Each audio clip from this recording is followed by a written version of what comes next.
Yeah, so the short, Sorry. I'm downstate, great compared to you. And I'm like, oh, I'm warmer and wearing big, thick sweater. I have my heat going, so Okay. I'm like, where are you? I'm on Long Island. That's awesome. But it's probably warmer there a little bit. Yeah, I think we're at, let's see, I'll tell you. We are at 40 something. Ooh. Oh, no, 38, I lied to you. 38. We are at, I just looked it up earlier, but I forgot already. -7. So that might be like just how warm it feels. No, we're at -7 right now. So Yeah, you have those winds? It's crazy windy here. we don't have a lot of winds, actually. Nothing looks like it's windy. Oh, What was that? not me. It might be me. I'm sorry. That's okay. You woke us up, Jennifer. Get it together. Come on. I don't know what it is. Well, I'll go out and come back. Sounds like a call. Oh, she leave? No, it's gone. Oh, view. People want to come in. Said she was going to leave for a second. What a day, what a day. You have no idea. I'm so excited. I finally have some direction for some things. I'm all excited. Yay. I was thinking about you and that and stuff. Yeah. Like, you and that and stuff. What did I miss? Oh, just Mary's like constant challenge to put stuff in little buckets. Oh. I do Instead of- too many things. I want to do everything. So I've got the community and I've got customers and I've got, working on my website and consulting. And then there's all the things that I would love to do for customers, but there's the things that they want to hire me for. And I just try to do it all. And I've realized that I'm not focusing in any area. And I also don't tell people like, hey, hire me for this. I just kind of leave it out there and see what happens. And yeah, it's not super, not super driven, but I'm working No, on I know what you mean. I realized that I've been saying yes and a bit too much. There were 5 different things I ended up doing this week.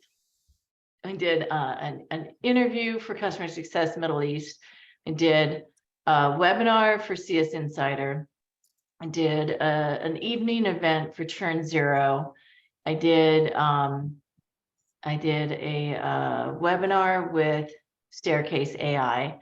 And then I realized, like, when you sent the newsletter out, like, oh, and I'm going to be chatting with customer marketing folks about NPS versus like, well, why I don't like NPS, but I didn't realize these were all in the same week. Do you know what I mean? Mm-hmm. But yeah. but any opportunity I have to bash NPS, I'm up for it. Now, do you also have any information about like the FTC stuff and thoughts on that? The what? Sorry? With like the FTC, like you can't use NPS to decide who to send review quests to or something? Oh, no, I haven't really looked at FTC stuff around that. I guess I'm thinking more in terms of what type of survey you send out to folks for what type of feedback you want. So like when you send NPS versus product market fit versus CSAT versus customer effort score. But if there's like things like FTC regulations around things, yeah, that's I hope somebody else has that area of expertise. Here in this test. Yeah, I it get was something. brought up a little while back, maybe like November. Is this the referrals question through? Is that what we're talking about? No. Okay. So she brought up NPS and I was like, "Oh, you don't like NPS? Okay. So does that like have anything to do with like the FTC coming out and being like, "Hey, you can't use NPS to decide who to send for reviews?" And she was like, "No, I haven't Oh, heard like that." if you wanted to have like if they gave you an NPS score that was low, then you can't like send reviews out to them or like have them go post on G2 only if they're positive or something like Right. that. Yeah. Right. Well, There's that no makes a lot way of they're going to be sense. able to enforce that, by the way. It's going to be such a mess. I'm so curious to see what happens there. Yeah. You're Like, like, oh, user "Catch me evidence, this if you tiny can." startup is only asking positive customers. Let's go get them. It's like, what? No. Well, no, I remember talking to someone who was interviewing for a place, you know, a CSM role, and it was a company that literally when they were talking to their customers, they would say, "Hey, how would you rate us? You know, would this give you, you know, would you give us a 5 in this case?" And then and then if they said yes, then they would send them the link and say, "Great, go ahead and, post about us." And if they didn't say 5, they wouldn't send them the link. They'd be like, "Oh, okay, well, I'm so sorry. How could we improve?" And then they would just talk about it, but they would never send them a link. It makes Yeah. sense. Yeah. So I don't see how do you police that? I don't know, but I know a company that just sent their employees the link to leave a review, so they got a lot of good reviews that way. That's pretty aggressive. Yeah, because other people are like, "Why do they Justine, I have love such?" that little face you've got going in the corner. That does Well, not congrats. sound legit. Yeah, no, it's not. It's not legit. Congrats to everyone who made the top 100 and the 23 to see or whatever that was called. Evan, were you on both? I haven't checked the other one. I don't think I was top 100 yet. I still need to post about it, but Cool. thank you. You don't Nice. have to. You don't have to post about it. Don't. It's okay. Yeah, CMA Customer Alliance 23 to it see was here. 50 ones to watch, I think it was called. I haven't looked at it yet, though. But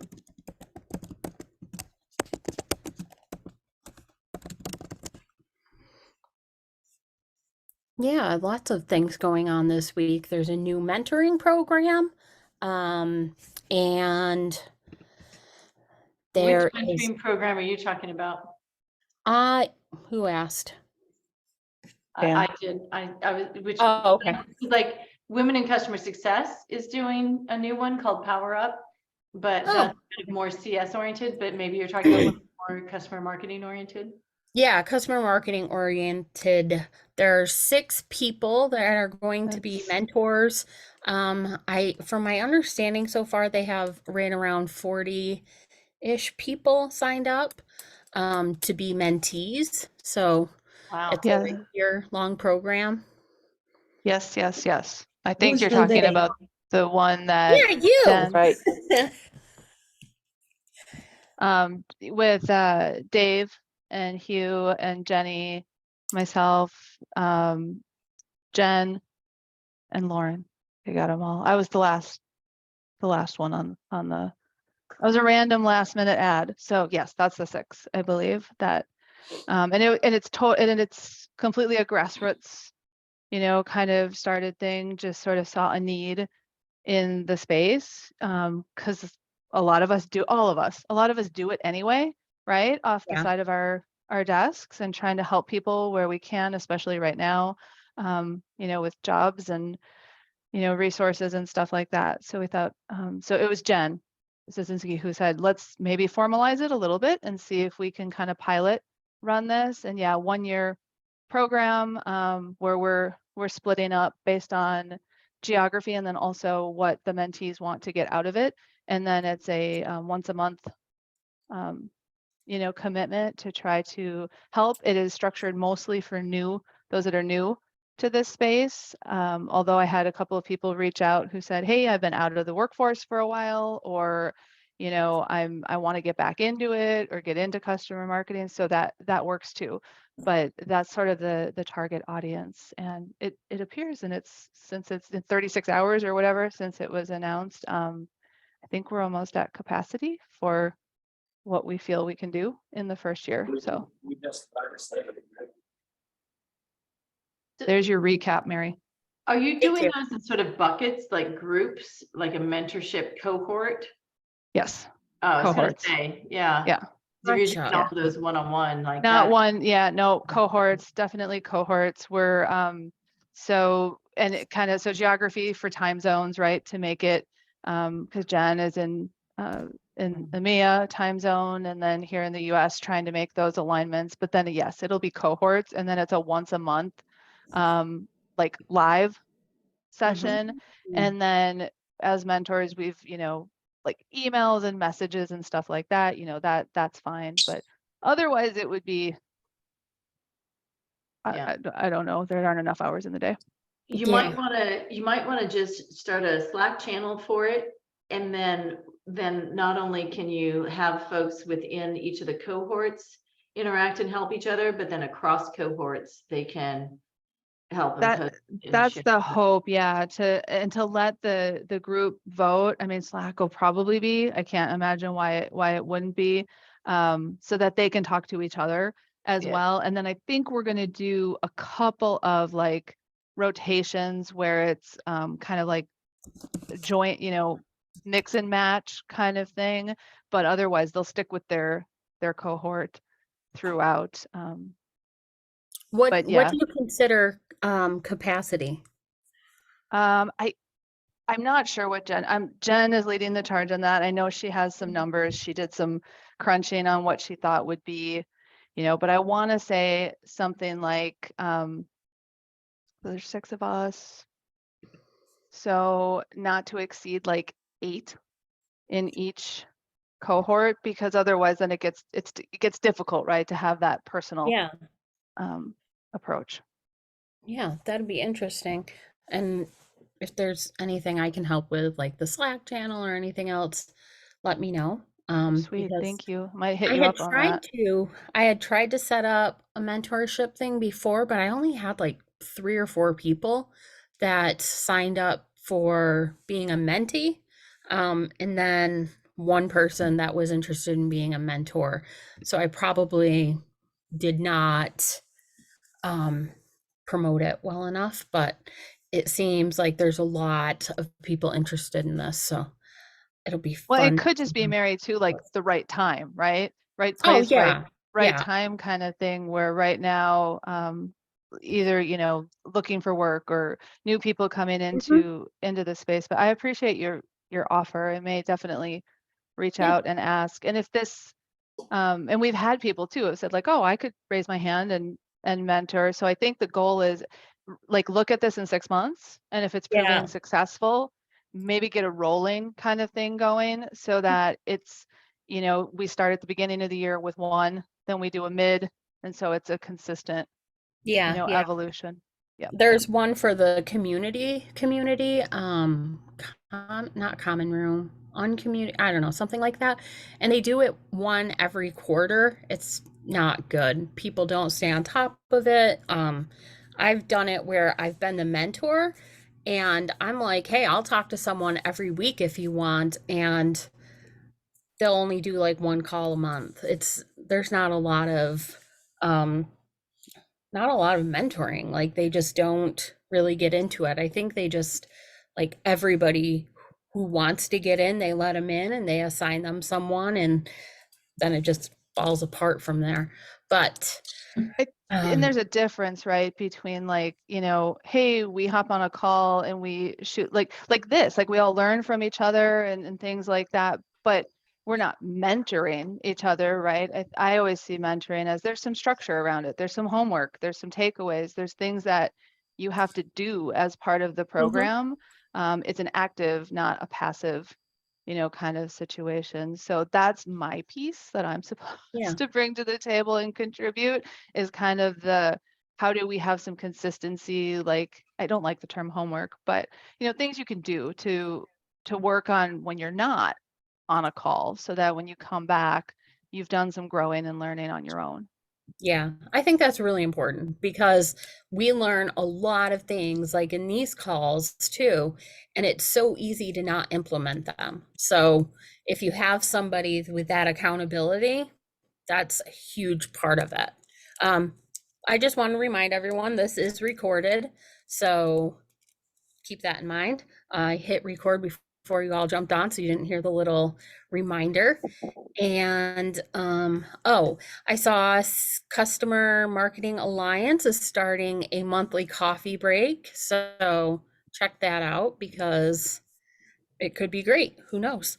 And Jan is here to talk about how much she hates NPS. So I'm gonna let her go ahead and jump in. You can raise your hand if you want to talk. You can just interrupt if you want to talk, or you can put a question in the chat box and I will read it at some point when it seems like a good time to interrupt. Well, I guess, yeah, I'd love to debate or discuss or hear your thoughts too. So my feeling on NPS is that it was set up for B2C and makes a lot of sense when you're asking that question for B2C situations. Then investors who know nothing about why or how to survey said, oh, NPS, you need to have an NPS of whatever. And they started making that a metric. And then they told CEOs, well, what is your NPS score? And then CEOs like, oh, we better do NPS. And now everybody does NPS and incorporates NPS, even if it's B2B and has nothing to do with the question you want to know. And so that's part of my frustration. And I feel like any time I've ever talked to a CS leader who's trying to use NPS and I say, okay, so what is that NPS survey? What does that tell you? And they're like, oh, well, it tells me I have this many that are like, whatever, 9 or 10s, and this many that are 7 or 8s, and this many that are 6 and less. And I'm like, yeah, but what does it tell you? And like, that person who gave you an 8, what does that tell you? And like, well, I don't know, I'll reach out to them and I'll try and get more information. It's like, exactly, because it's not the right question. So you don't know. You don't know what it means. And it could mean anything, right? It's like if I asked you, I don't know, I'm not going to make up another question, but anyway, but like, whatever, what doors you like, what does that got to do with my business if I'm not selling you doors? You know what I mean? Like, it's just whatever. So what I prefer and what I think about is what question you want to ask, who and when, like, and why are you asking it? And how to communicate to them about like what you're going to do with it, how to institute a program. So there's part of like your voice of the customer program and part of what you're doing to improve things in your CS program. Like you want to be able to take that information of the survey and do something with it and report back to your customers. This is what we did with it, right? You told us X, we're working on X, or we're not working on X, and this is why, whatever. But so that's why then I like product market fit. Whether you're doing product market fit of, are we a must have, or are you or like what's the other product market fit question besides the must have question you can do? What would you do if you couldn't use product anymore, right? And then there's the other questions that buffer around it, or you can just use the one, depending upon if you're doing one or you're doing multiple, right? You can do that as a structure of your conversations too. If you don't have enough customers, that surveys seem weird. I was talking to somebody who only had like 4 customers the other day because they're really early stage. Maybe you wouldn't send a survey, but maybe you would, because if you're doing something like a CSAT and you're asking like, how did you like our conversation today? Would you give me a 10? Like when they're talking to you, they might say, yeah, I give you a 10, but that isn't necessarily how they feel, right? I made my point when I was talking to that person about it. I'm like, how do you rate our conversation? Do you give me a 10? And she sort of looks at me and I'm like, exactly. Sometimes surveys are still helpful. Anyway, so another thing I feel like is underused in CS though is customer effort score. And that's something that I really like to see either like after an onboarding process or sometimes in support situations, because there can be a much heavier lift or a much heavier perceived lift by the customer to either go through a process or get the information they need. And And that is something that needs to be fixed. Sometimes it can just be sort of a CX thing, or it can be what sort of tags we have or how searchable something is. And sometimes it's just like fixing a whole process, right? So anyway, that's my feeling about surveys. That's my feeling about why I hate NPS. And that when Mary, I think it was something in the chat where you were talking about that. I'm like, that's something I like to be that I end up sounding off about. So I'm done. I vented. You all can tell me what you think about that. Dan, I'm curious, like when you say, like when you're guiding against NPS, are you talking about like that particular question, or like, are you talking about a broader survey that could include other questions like the one that you were talking about? Because I think sometimes, like for me, is like the NPS methodology has its flaws for sure, but usually it's wrapped up in a broader effort to understand the customer and get feedback, which is, you know, generally good, obviously. But how do you kind of marry those two things together, I guess?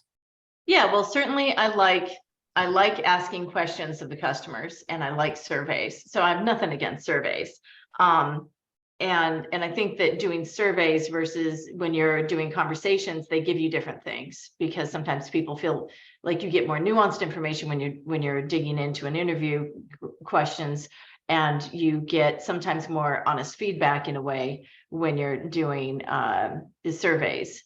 Or sometimes not. Sometimes the survey, if it's done at a time when people are whatever, feeling flippant or something, like, you know, whatever. So yeah, take everything with a grain of salt, right? But no, NPS, it's just the question. I just don't like, why are you asking them that? It's not what you want to know. But then if you look at what you see, like in Zendesk or any of these other things, like or Salesforce or whatever, like all they have is that question. You can't even go in and edit that question to make it the question you really want to ask. And so everybody's going out there and asking, like, do you like shoes? It's like, what does it matter if they like shoes? You know, what's that got to do with your product? You know, or would you recommend shoes to somebody? It's like, maybe, you know, like, what does that got to do with my product? You know, like, you know, because sometimes people really do, like, when they're responding to NPS, they'll like consider like, well, no, I don't know anybody else in my, you know, in my industry. So no, I'm not going to recommend that to a friend because I don't have friends who are in my industry. And, you know, like, okay, so that has told you nothing because you asked the wrong question. So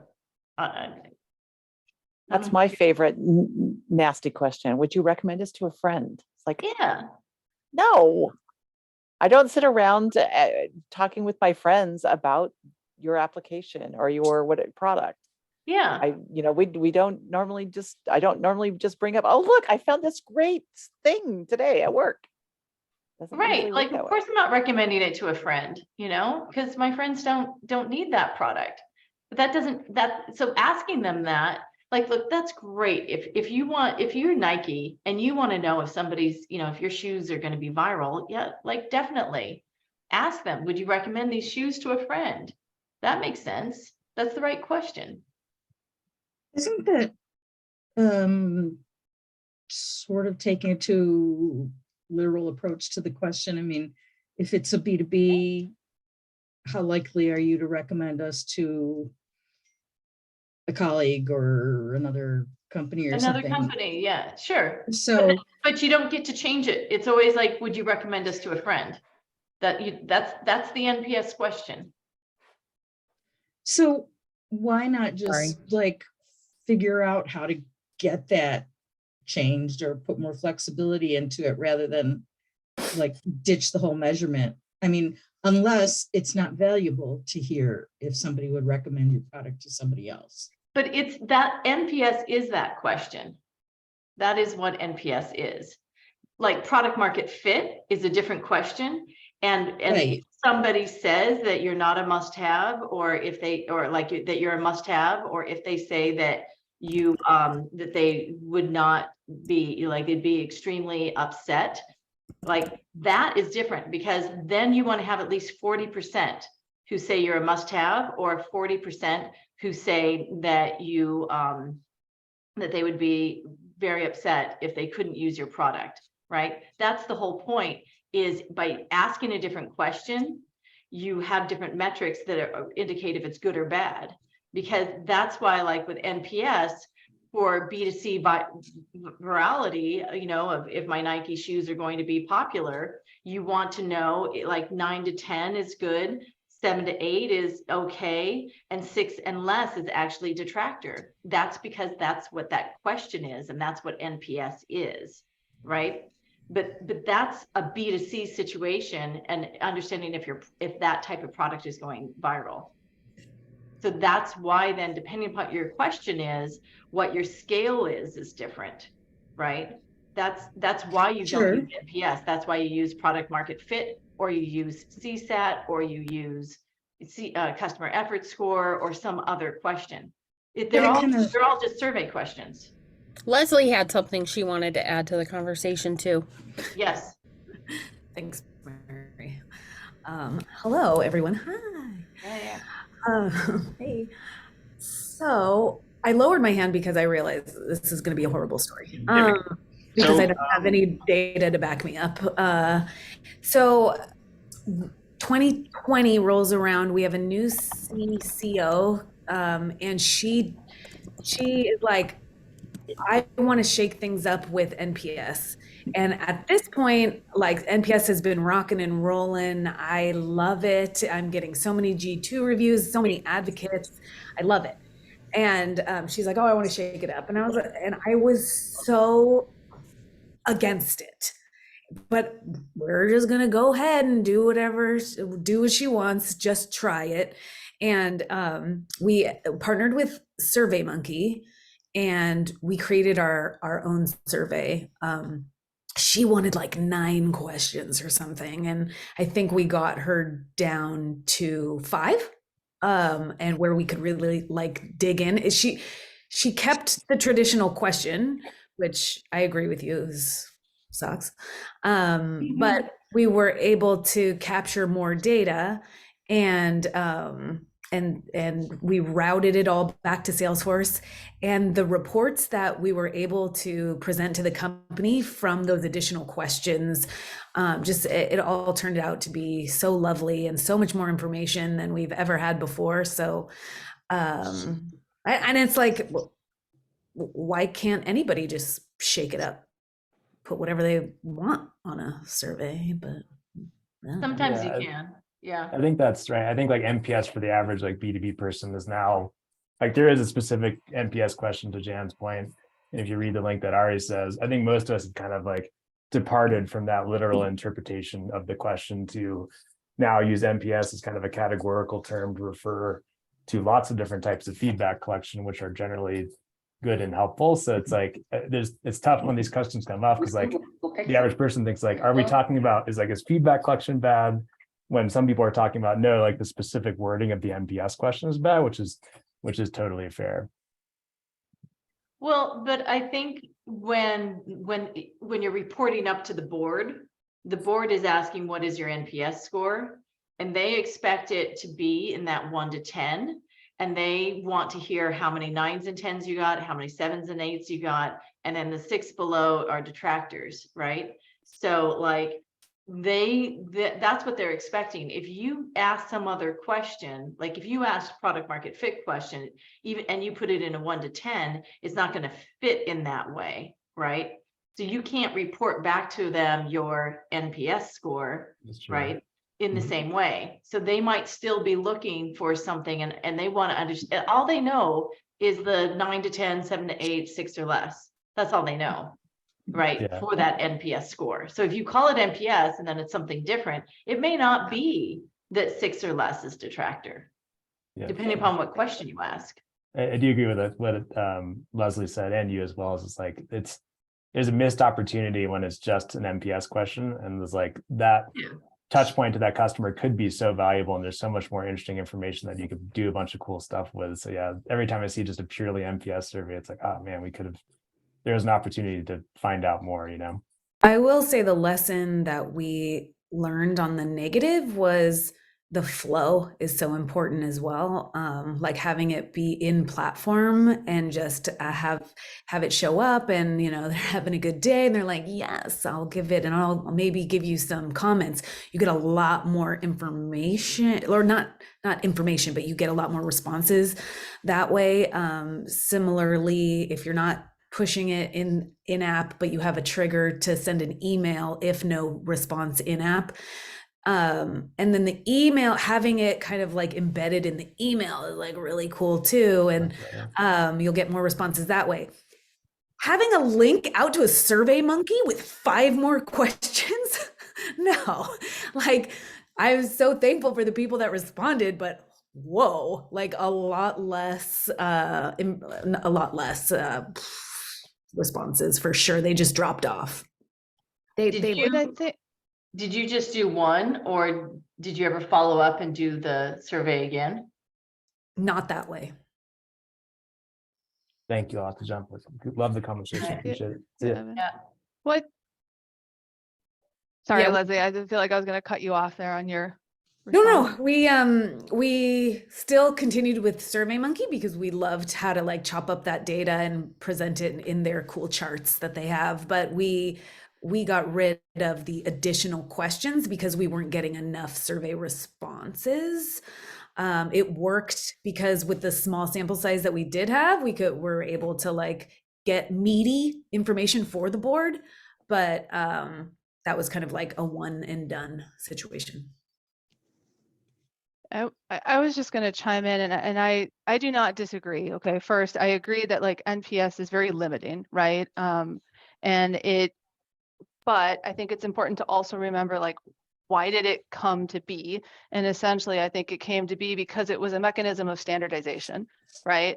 It was one question that could be adopted across multiple, yes, its roots were in B2C, but I still remember sitting when I was part of United Health Group, and I remember Steve Hemsley when he was CEO sitting there and being all in on it because it was a mechanism that companies could use, and then everyone would have the same. Do you know what I mean? But I think so. I like that because we all know, right, with trying to like report and metrics and quantitative data, you want to have those standardized, reliable ways of reporting. But that said, I think most people agree that it's archaic now, right? It's not, because everyone has figured it out, right? They know most people, they know what it is. They know what a passive, a promoter, a detractor is. So it's not reliable anymore, which is why I think this whole conversation around NPS 3.0 has started. And it's something I got to give, credit to Helen Weber on it, because she's the one who educated me on it, where the guy who initially created NPS realized now it's faulty. And once it moved to B2B, it's not even that reliable of a mechanism anymore. So there was this talk, and I'm not sure where it's at, about changing the formulas so that NPS 3.0 was going to be all about referrals and and I don't know how you quantify that. So I'm not even going to pretend like I have, maybe somebody smarter than me has some thoughts on that. But I agree it's archaic. I think it's why a lot of us have gone to more in-depth survey routes. So now when I present it, I put it up there because to your point, Jan, my leadership team doesn't give a shit until I put the NPS score up there and it's like, here's what we got, our passives. But then I dig down a little bit. And if I give them what they need, they'll listen to some of that, to, Leslie's point, Jan, to your point, some of those other questions. And now I'll get off my soapbox. I just think we need a new way of standardizing that kind of question, because all it's really trying to get at is, do you like us? And therefore, would you, if someone, I don't think it's about the shoes or whatever that, it's just basically saying, if someone came to me and said, hey, would you, if you wanted shoes, would you recommend Nike? I think that's what it is, but we have to come up with a new way of doing it. Okay, I'm done. But I got a question about that, Allison. So when you were at the, was it insurance? United Health, yeah. Yeah, United Health. Actually, that's the health insurance I have. So were you doing the NPS for the B2B as well as the B2C? Like, was the end user getting the NPS score and also the In the area I was in, it was B2B.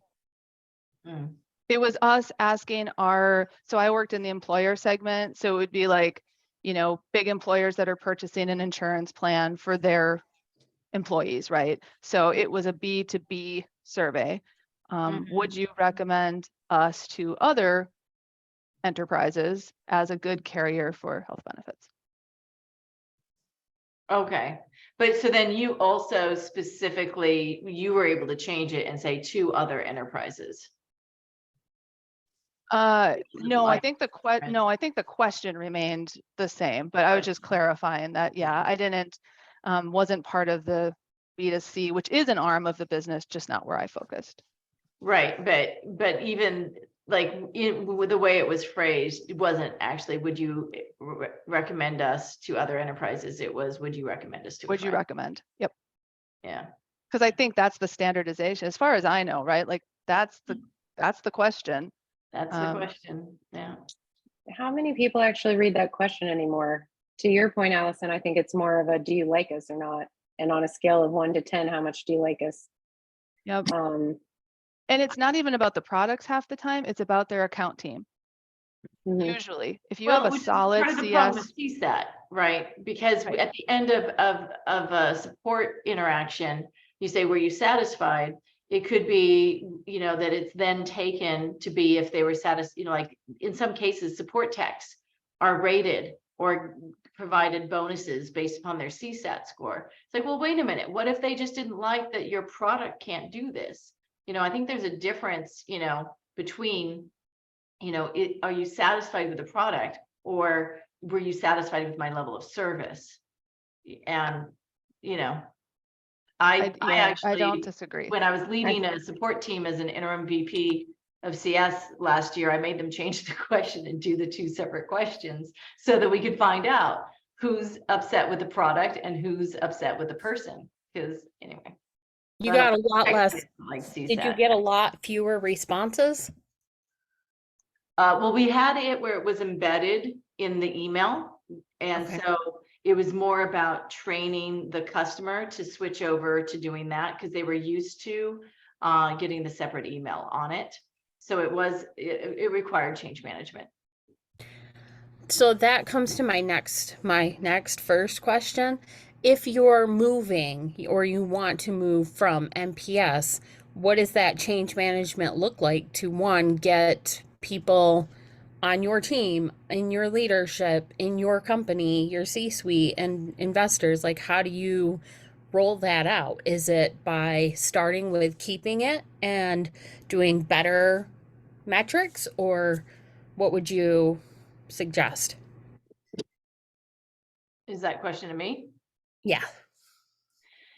Well, yeah, I mean, I'd say that the change management goes in a couple different directions. First of all, anytime you're sending out a survey, like you also need to convince your customers that it's worth their time. And so you also want to incorporate verbiage where, along the whole journey where that you're like, hey, we send out surveys and we do something with them, and you also have to have a process where you're following back up with your customers, whether it's in a one-to-many way or at times one-to-one ways where you're talking about that. Or you might do webinars that are, focused on what we did with the survey, and these are the things that we're doing to improve things for you, or who knows what. But anyway, so there's lots of things you do to at least get buy-in from your customers, which is, I think, important. But otherwise, I think it's really just, I don't know that the executive team cares so much about what questions you're asking and that sort of thing. I haven't found that so much as a CS leader, except when it's NPS, because NPS is often something that comes from the board, and the board asks, what's your NPS score? So then the CEO wants to know, what's our NPS score? So then we have to go and send out an NPS survey. So that part, I think, does take it does take change management to really help educate them on, kind of why there is a better question to be asked. What I like to use instead is product market fit for that, because I think that even though that was built, initially for to help early stage startups, get to that product market fit? I think it's a good question to ask at any stage. Like, what would you do if you couldn't use our product? Are you upset? Is this a must-have? Especially in 2023, we need to know if they consider this to be a must-have. It's not just about the fit, it's what is the impact on your business, right? So I think it's up to the CS leader and the marketing leader to make the case that, like, we need to switch this out for a better question. I'll be unpopular for a second. Is sure. it a either or? I mean, can it be an and? Because I agree, like the amount of change management that it will require to like wipe, and you know what I mean, to say no. Now I'll say I That might think be a way to do it. Yeah. smaller orgs are going to have an easier time at it. I Yeah. think, because it's such, like I said, the gold standard, right, within large enterprise. And I think the reason why the board is saying it, because they're all investors, right, in smaller orgs, and they know that, hey, this is the standard that is used by. So it's the one thing that we can have an apples to apples comparison to. I've had luck with going the and route. So we kind of changed the how frequently, right? Like they used to NPS like every quarter. I was like, whoa, guys, this is like way too much. First of all, you shouldn't be hitting your customers up with like that 4 times a year. Once, maybe twice, if you really feel you have to do it. But I think what was more impactful is we took our customer base and we divided it, right? So, and it was twice a year. So half of them would get NPS and half would get a much more kind of qualitative type survey. So Jan, to your point, because leadership was always interested in more of like I like the meaty stuff, right? What's the feedback that's actually going to improve our product roadmap and, make us look better, competitively or stacking up against our competitors. So we split it. And then the other half, we did the reverse. So everyone was still responding to NPS annually, but they were also responding to another survey that you could do what you want with. I don't know if anyone likes that thought, but it was successful I could for see me. that as a way to transition, but I'll share with you the link, the post I did about this on LinkedIn for mostly because these are the questions. So because I see a couple of notes over here, and Rachel, I want to ask you, so if you're asking NPS and it's, would you refer us to a friend, right? Versus if, and you're saying, your statement is that you think product finds it helpful. Wouldn't product find it more helpful to ask these questions? Like this is the product market fit question. Yeah, so I think because for us, we have a workflow where CSMs get notified and then they have a playbook for anybody who's a detractor, or we kind of go into that passives as well, like up to 5 or 6.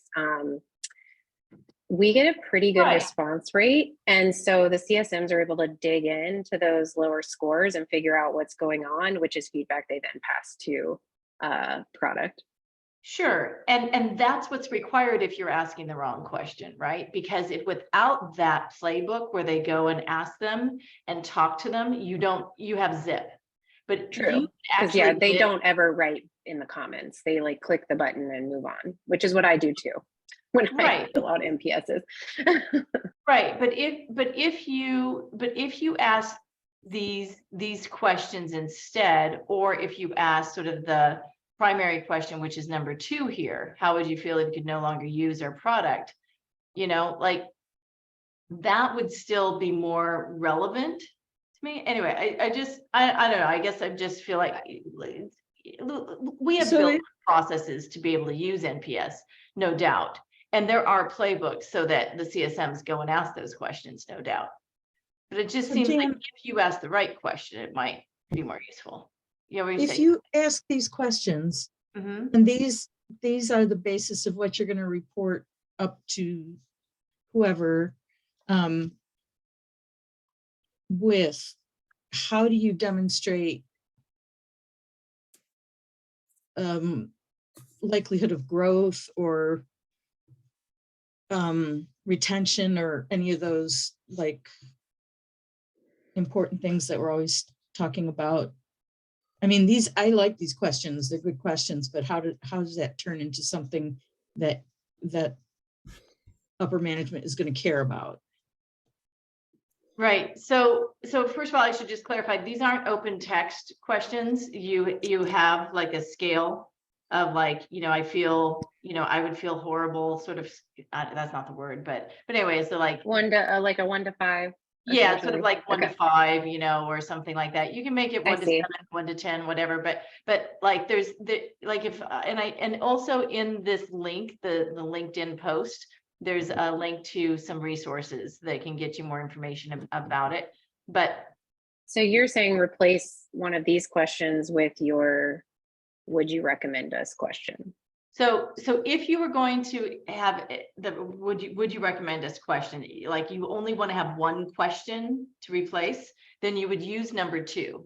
You would use, how would you feel if you could no longer use our product, right? But that's not a scale if- question. Like Hmm? that's not a 1 to 10 kind of question.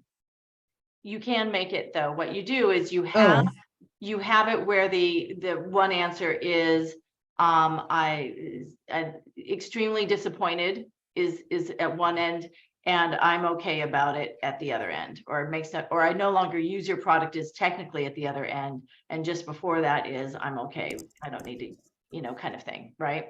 So you can always give, in any survey, when you give them a 1 to 7, 1 to 10, 1 to 5, whatever, you can always give them, where they can add text if they want to, but like you were saying, they don't necessarily add text, right? And so, but you always make it so that they can if you want, but that's, anyway, so that's just, but otherwise, yes, Allison, like when you're talking about, if they really don't want to let go of NPS, you can start to incorporate some sort of, whether it's number 2 or all of those PMF questions kind of thing. I think what that does is it starts to show that this is valuable. That doesn't really tell you anything, and then eventually you can get rid of it. And that's another way to sort of ease through it. But I guess too, that's another thing, like, I think for Alexi's comment over in the chat, just like, if you're going to promote, if marketing is going to promote, fill out this survey, I don't think that the customers care if it's an NPS survey or something else. You can just promote whatever survey you're doing. Like marketing can still promote, hey, this is really going to be impactful. We want you to fill out this survey. It's 1 question, it takes 2 minutes, or it's 30 seconds, or it's 5 questions, but it's going to take you 30 seconds. Like you can still support and promote it. but again, how do you report that up? Hmm? How do you report the responses up to management in a way that is of interest to them? So the way that gets reported, and there's a link about it as well for product market fit, is that you want to have at least 40% of your responders. So if you do it as 1 to 10, then it needs to be in the 9 to 10, or at least, or if you do it as 1 to 5, then it needs to be at least 40% that, said they were very disappointed as number 5, right? You want to have at least 40% of your customer base responding in that way to indicate that you have product market fit. But I'm not the only one that knows about product market fit here, right? Like, Yeah, I don't think about it, but but why is that? How come? I mean, if you're doing customer marketing, how is this not something that is sort of talked about more? none of the teams that I've worked on were the teams that were running NPS. We just got access to the scores. So it was just another piece of information that we could use for reaching out to someone. Like it might be, I don't know if Pendo runs NPS or not, but they have things like in the platform. And so another team would actually have like run those surveys or do the NPS. Yeah, that's why I asked the question in the chat about how many of you are actually like in charge of that? Like you do Oh. the NPS survey because well, no, that's not true. One time. But otherwise, no, I haven't. Like that's not my bag. I don't send it out. I leverage the data. I get to send out the better survey, the one that we're all kind of talking about, which is like, yeah, we get way better information out of that. But I always do have to like work with my internal stakeholders to make sure we're not overlapping or duplicating Yeah. efforts. Whereas, and I don't know why my light bulb didn't go, well, it's Friday. It didn't go on till right now, Jan, where I'm like, oh, because she's like, you're doing it, like you're sending it. And if I were in a position where someone said, you get to do one survey, Right. and you have to do NPS, I'd be like, that's bullshit. No, I'm not doing it. Apparently I swear also a lot on Fridays. Because then I would be all, riled up about it because it's not the be all and all. Yeah, Right. so sorry for those who are, and they have to make that kind of tough decision. Well, and I talk to a lot of CS companies that are in the CS tech stack, and it sometimes offer sort of automated surveys. And so I'm talking to them a lot and trying to convince them to make it so it can be either they have more options to choose, and then or let it be more flexible in terms of what they can put in the question. It is interesting to think about the product marketing fit though, because most companies that I've even ever talked to, like that's something they measure a lot early, like as they're trying to figure out their product market fit. And then after that, once they've done that, it's gone. Like we don't talk about it again.